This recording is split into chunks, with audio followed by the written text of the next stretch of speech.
Hello बच्चों। देखो बच्चों, हम लोग फंक्शन के कुछ और क्वेश्चंस करते हैं, है ना। फंक्शन में हम लोगों ने बहुत सी बातें सीखी थी। डोमेन है, रेंज है, वन वन है, ऑन टू है, इनवर्स है, कंपोजिशन है। ये हम लोगों ने कई सारी बातें सीखी थी। अब हम लोग फंक्शन के कुछ अच्छे क्वेश्चंस को करें। देखो ध्यान दो, जैसे ये अपने पास एक क्वेश्चन है। देखो, domain of F X equal to under root of X upon 4 - mod x, इसका डोमेन चाहिए। और इस क्वेश्चन का आंसर ये है ना। इस क्वेश्चन के डोमेन का आंसर देखो ये है ना। तो हम लोग अब इस क्वेश्चन को यहाँ पर करेंगे। अब जैसे यही सब क्वेश्चन ऑब्जेक्टिव टाइप के बना दिए जाएंगे, जैसे कि आईआईटी में आते हैं ओनली वन करेक्ट या मोर देन वन करेक्ट, तो हम यहाँ पर ऑप्शन नहीं लिखेंगे, हम क्वेश्चन का सिर्फ यहाँ पर आंसर लिखेंगे। और अगर कभी जरूरी होगा तो हम आपको ऑप्शन भी लिखकर बताएंगे। देखो ध्यान दो, है ना। जैसे ये हमें इस फंक्शन का डोमेन चाहिए। देखो क्या करते हैं हम लोग, सबसे पहले जैसे ये फंक्शन है, अंडर रूट के अंदर है, तो मैंने क्या बताया था कि रूट के अंदर जो भी टर्म होगा उसको हमेशा ग्रेटर इक्वल टू 0 किया जाएगा, है ना। जो भी टर्म रूट के अंदर होगा उसको हमेशा हम लोग ग्रेटर इक्वल टू 0 देखो यहाँ पर करेंगे। अब देखो ध्यान दो बच्चों, यहाँ पर दो चीजें हैं, एक है x, एक है 4 - mod x, दो बातें हैं। अब हमें इस इक्वेशन को सॉल्व करना है। देखो ध्यान दो, अब आप इस इक्वेशन को सॉल्व कैसे करेंगे। देखो यहाँ पर वेवी कर्व मेथड भी लगा नहीं सकते, क्योंकि देखो नीचे मॉडुलस है, इसीलिए। देखो ध्यान दो, हम लोग क्या करेंगे, एक्चुअली मॉड है।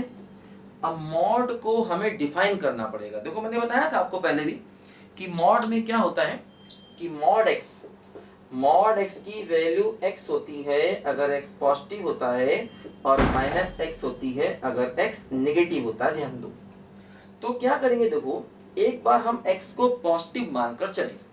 देखो ध्यान दो, अगर हम x को पॉजिटिव मान लें, अगर हम x को पॉजिटिव मान लें, क्योंकि मॉड x को डिफाइन करना पड़ेगा, बिना डिफाइन के ये क्वेश्चन नहीं हो पाएगा। तो अगर हम एक बार x को पॉजिटिव मान लें तो मॉड x बराबर क्या हो जाएगा, x, तो क्वेश्चन हो क्या हो गया, x upon 4 - x greater equal to 0, क्योंकि मॉड x की जगह पर x आ जाएगा, क्योंकि हमने देखो x को पॉजिटिव मान लिया है। ध्यान दो, अब देखो क्या होगा, यहाँ पर इसमें वेवी कर्व मेथड लगा सकते हैं, लेकिन x का कोफिशिएंट नेगेटिव है, तो पहले माइनस से कर दो मल्टीप्लाई। देखो माइनस से मल्टीप्लाई कर देंगे, क्या हो जाएगा बच्चों, माइनस से मल्टीप्लाई करो इधर भी और इधर भी, तो क्या होगा, देखो न्यूमरेटर तो x ही रहेगा, नीचे क्या हो गया बोलो, x - 4, इन इक्वेशन चेंज हो जाएगा। दोनों तरफ माइनस से मल्टीप्लाई किया तो ग्रेटर से क्या हो जाएगा बोलो, लेस हो जाएगा। ध्यान दो, अब देखो नंबर लाइन बनाएंगे, x की एक वैल्यू हम 0 ले लेंगे और एक वैल्यू को देखो 4 ले लेंगे। अब क्या होगा, देखो यहाँ पर पॉजिटिव, निगेटिव और पॉजिटिव। अब देखो इक्वल टू है तो 0 पर डॉट लगाएंगे। अब देखो हमको लेस देन 0 चाहिए, लेस देन 0 चाहिए का मतलब हमको देखो निगेटिव चाहिए। देखो निगेटिव वाला पोर्शन ये है, तो देखो ये वाला इंटरवल क्या हो जाएगा, क्लोज इंटरवल 0 से 4, और 4 पर क्या हो जाएगा बोलो, ओपन, क्योंकि हमें लेस देन 0 चाहिए, मतलब निगेटिव चाहिए। ध्यान दो, अच्छा अब देखो जो आंसर आया है और जो केस लेके चले हैं, इन दोनों का इंटरसेक्शन लेना पड़ेगा। ध्यान दो, केस ये लेके चले हैं, आंसर ये आया, और अब हमें इन दोनों का इंटरसेक्शन लेना पड़ेगा। ये बात नहीं भूलनी, क्योंकि जो आंसर आया है वो इस कंडीशन में आया है। ध्यान दो, अब इनका इंटरसेक्शन लो, देखो क्या कहता है, ये क्या कहता है, ये कहता है x है 0 से इंफिनिटी। देखो ध्यान दो, यहां बनाए इसको, ये कहता है x की वैल्यू 0 से इंफिनिटी है, और ये क्या कहता है, x की वैल्यू देखो 0 से 4 है। देखो 0 से लेकर 4, 4 पर ओपन, तो 0 पर डॉट और 4 पर ओपन। अब हमें दोनों का इंटरसेक्शन चाहिए, तो देखो दोनों का इंटरसेक्शन क्या हो गया, क्लोज 0, 4 ओपन। ये इसका आंसर आया पहले पार्ट का, जब हम x को पॉजिटिव मानकर चले हैं। ध्यान दो, सेकेंड केस में देखो हम लोग क्या करेंगे, x को नेगेटिव मानकर चलेंगे। ध्यान दो सब बच्चे, x को हम लोग नेगेटिव मानकर चलेंगे। सेकेंड केस, अगर x को नेगेटिव मान लेंगे तो देखो क्या होगा, यहीं से ये क्वेश्चन बदल जाएगा। अब यहाँ पर मॉड x की जगह वैल्यू क्या लिखनी पड़ेगी, -x। देखो ध्यान दो, x नेगेटिव है तो मॉड x की वैल्यू क्या हो जाएगी बोलो, -x। लिखते हैं, देखो क्या हो गया, x upon 4 + x greater equal to 0। ध्यान दो बच्चों, अब देखो यहां पर क्या होगा, x upon 4 + x greater equal to 0 है। देखो अब हम इसमें वेविकर मेथड लगा सकते हैं, तो x की एक वैल्यू 0 हो जाएगी और एक वैल्यू -4 हो जाएगी। क्या होगा? पॉजिटिव, नेगेटिव और पॉजिटिव इक्वल है तो 0 पर इक्वल आ जाएगा, डॉट हो जाएगा। अब देखो हमें पॉजिटिव चाहिए, तो पॉजिटिव में ग्रेटर देन 0 आएगा या लेस देन -4 आएगा।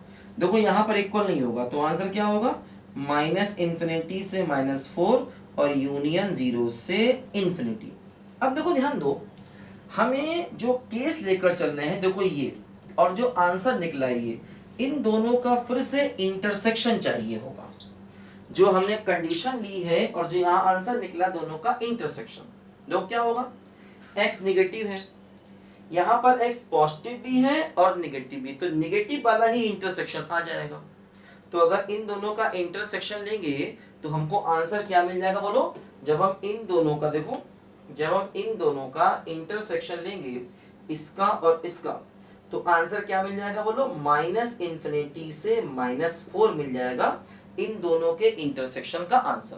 तो देखो पहले पार्ट का आंसर ये रहा और दूसरे पार्ट का आंसर ये रहा। अब इन दोनों आंसर्स का भी हमको क्या लेना पड़ेगा? बोलो, यूनियन लेना पड़ेगा। ध्यान दो, है ना। देखो इस पार्ट का आंसर ये रहा और देखो इस पार्ट का आंसर ये रहा। इन दोनों का जब इंटरसेक्शन लिया, इसका और इसका जब इंटरसेक्शन लिया, देखो आंसर ये रहा। तो अब देखो इन दोनों फाइनल आंसर का क्या चाहिए होगा? यूनियन। देखो यही अपना आंसर है, -∞ से -4 ओपन और क्लोज 0 4 पर ओपन। देखो यही अपना आंसर। देखो यहाँ पर वही आया, -∞ से -4 ओपन और क्लोज 0 और 4 पर क्या हो गया? ओपन, है ना। तो देखो इस टाइप के क्वेश्चन है, इसमें x भी है और मॉड भी है, तो हमने इसका डोमेन निकाला। डोमेन के लिए रूट के अंदर के टर्म को पॉजिटिव किया। अब यहाँ पर मॉड होने की वजह से उसको डिफाइन करना पड़ गया। एक बार x को पॉजिटिव लेना पड़ गया, एक बार x को नेगेटिव लेना पड़ गया। पॉजिटिव लिया, आंसर निकाला, दोनों का इंटरसेक्शन ही आया। देखो नेगेटिव लिया, आंसर निकाला और इन दोनों का देखो इंटरसेक्शन ही आया। अब एक आंसर देखो ये आया है और एक आंसर देखो ये आया है। इन दोनों आंसर्स का क्या ले लेंगे? बोलो हम लोग, यूनियन। तो हमें अपने क्वेश्चन का क्या मिल जाएगा? फाइनल आंसर, जो कि अपना आंसर है। नोट करो सब बच्चे ध्यान से, अभी हम लोग और भी अच्छे क्वेश्चंस करते हैं।